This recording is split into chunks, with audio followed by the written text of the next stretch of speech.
Hoje venho falar do indivíduo narcisista, como conviver com um narcisista e não se deixar adoecer.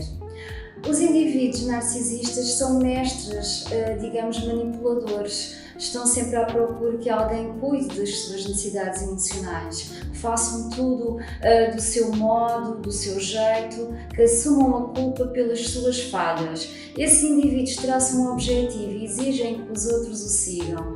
Se está num relacionamento com um limítrofe ou narcisista, descobrirá que é muito difícil não dedicar todo o seu tempo e energia às suas necessidades e à custa do seu próprio bem-estar. Num relacionamento com um indivíduo narcisista, mesmo que ele esteja a fazer psicoterapia ou num processo psicoterápico e num processo também do autoconhecimento, aceitação e resignação das suas verdades sobre si mesmo, esse indivíduo jamais admitirá que a sua personalidade é narcisista.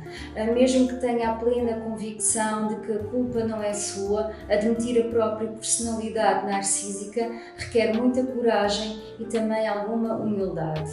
Como psicóloga, trago nesta abordagem discernimento, compaixão e alguns conselhos para pessoas que precisam conviver com um limítrofe ou narcisista, compartilhando técnicas que podem definir limites, interromper o padrão de vítima, perseguidor ou salvador e neutralizar regras absurdas e até o roteiro fantástico que o narcisista exige que todos o sigam. Lembrando que, acima de tudo, o narcisista precisa de ajuda, uma ajuda especializada de um psicólogo, de um psicoterapeuta, para que possa encontrar maneiras razoáveis de conviver melhor consigo mesmo e com os outros também. Ter um transtorno mental não é culpa da pessoa, mas a forma como lida com o seu transtorno, sim. Vou mencionar alguns sinais típicos de um indivíduo narcisista. Como saber se o indivíduo é realmente narcisista? A maioria das pessoas vê isso de forma muito complicada, mais do que precisa ser. Por vezes usa-se muito o termo do teste do pato. Isto é, parece até pode, grasnar como um pato, provavelmente, é um pato. Quer dizer que não há propriamente exames físicos de sangue, nem tampouco ressonâncias magnéticas ou determinações exatas que possam identificar um indivíduo narcisista. Os psicoterapeutas precisam seguir apenas a observação do comportamento e das atitudes do indivíduo. Menciono aqui algumas características e comportamentos que são sinais típicos de um transtorno de personalidade narcísica. Nem todos esses traços precisam estar presentes para fazer uma determinação do indivíduo narcisista. De acordo com o Manual Diagnóstico e Estatístico, o DSM, que usamos como guia, o indivíduo precisa exibir apenas 55% das características identificadas para ser diagnosticado com transtorno de personalidade narcísica. Existem muitos tipos de narcisistas, mas selecionei aqui apenas 15 que considero que são comuns e que são, importantes de se mencionar. Primeiro, a superioridade ou direito à inferioridade. A superioridade é o sinal número 1 de um narcisista, isto é, diferente de autoconfiança. O mundo narcisista gira em torno do bom, do mau, do superior, do inferior, do certo, do errado. Existe uma hierarquia bem definida com o narcisista que tem que estar sempre no topo, que é o lugar onde ele sente-se realmente seguro. Os narcisistas devem ser os melhores, os mais certos, os mais competentes, fazer tudo à maneira deles, ter tudo e controlar todos à sua volta. Curiosamente, os narcisistas também podem obter esse sentimento superior, sendo os piores, os mais errados, os mais doentes, chateados ou até feridos. Então eles se sentem no direito de receber preocupação e recompensa reconfortante e até mesmo o direito de magoar outros indivíduos ou exigir que essas pessoas desculpem para equilibrar, as coisas. Isto é chamado de narcisismo vulnerável ou encoberto. A necessidade também exagerada de atenção e validação é outra característica típica do indivíduo narcisista. Outro traço narcisista fundamental é a necessidade constante de atenção, se não presencialmente, mesmo enviando mensagens nos grupos de família ou no trabalho, dizendo algo constantemente para chamar a atenção. Só se sente reconhecido se a validação vier realmente de terceiros. A necessidade de validação de um narcisista é como um funil, despeja palavras positivas, de apoio, e elas simplesmente fluem e por vezes desaparecem. Não importa o quanto diga aos narcisistas, portanto, que gosta deles, que os ama ou que os admira, eles nunca acham que isso realmente é o suficiente, porque no fundo eles não acreditam que a pessoa possa amá-los. Apesar de toda a sua vaidade egocêntrica e grandiosa, os narcisistas são na verdade muito inseguros e temerosos de não estar à altura.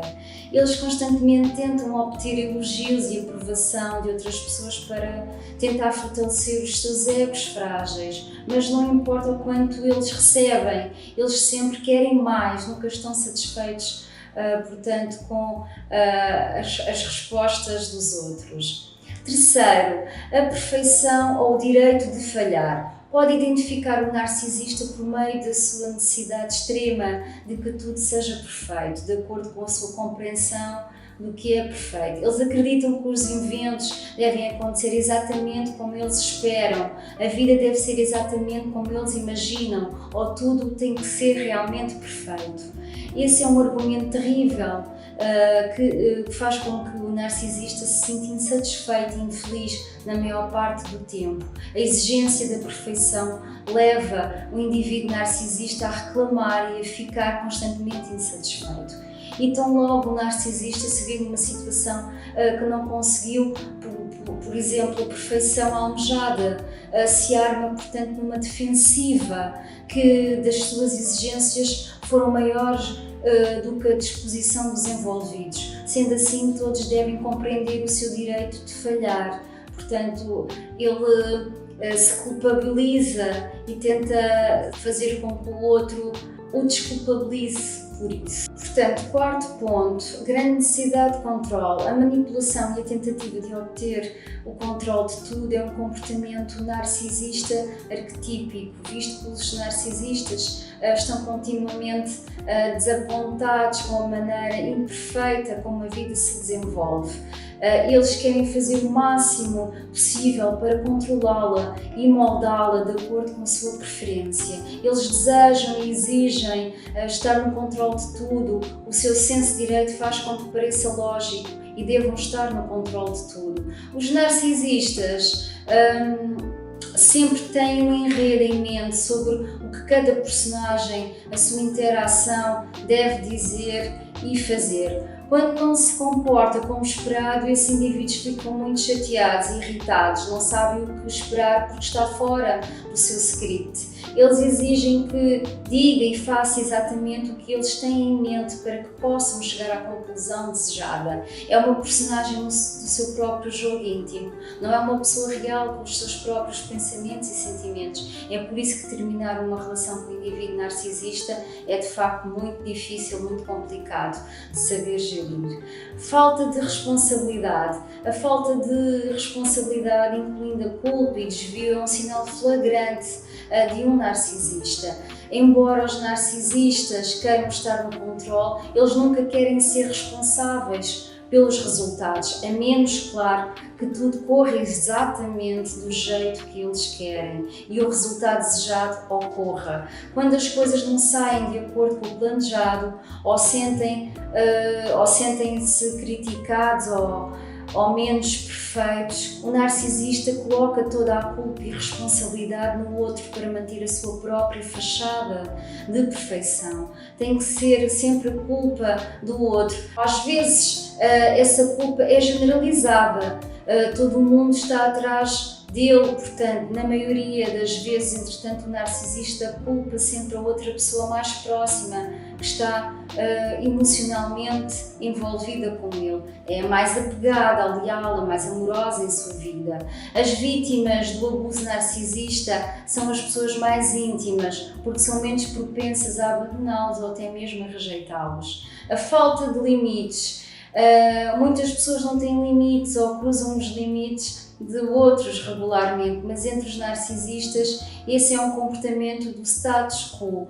Os narcisistas não conseguem ver com precisão onde eles terminam e quando o outro começa. Parecem-se muito com crianças de 4 anos, acreditam que tudo lhes pertence e todos pensam e sentem o mesmo que eles e todos desejam as mesmas coisas que eles.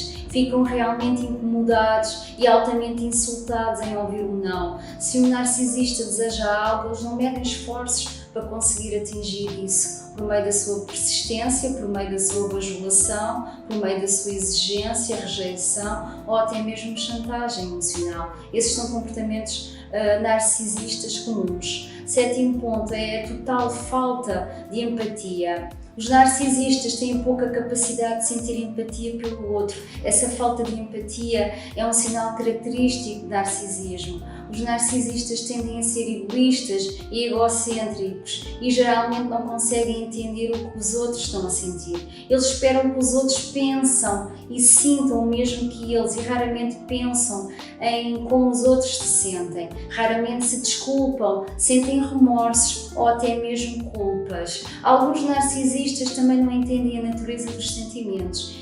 Não entendem como os seus sentimentos ocorrem. Eles pensam que os sentimentos são causados por alguém ou por fora deles. Não percebem que os seus sentimentos são causados pela sua própria bioquímica, pensamentos e interpretações. Em suma, os indivíduos narcisistas sempre pensam que o outro causa os sentimentos deles, especialmente os sentimentos negativos. Eles concluem que se não conseguiu o plano deles ou porque os fez se sentir vulneráveis, então é o culpado. Essa falta de empatia torna difícil ou impossível a conexão emocional. Se está num relacionamento afetivo com um indivíduo narcisista, ou pior, foi criado por porque eles simplesmente não percebem o que os outros realmente estão a sentir, não porque não querem perceber de propósito, mas porque raramente vão pensar nos outros. Portanto, o outro não importa, o que importa é ele é que é o centro, a menos que estejam realmente num processo de psicoterapia. Portanto, ficamos hoje por aqui, não vos estendo mais. E no próximo vídeo vou dar continuidade, portanto, a este tema do indivíduo narcisista. Desejo-vos uma boa semana e até para a semana.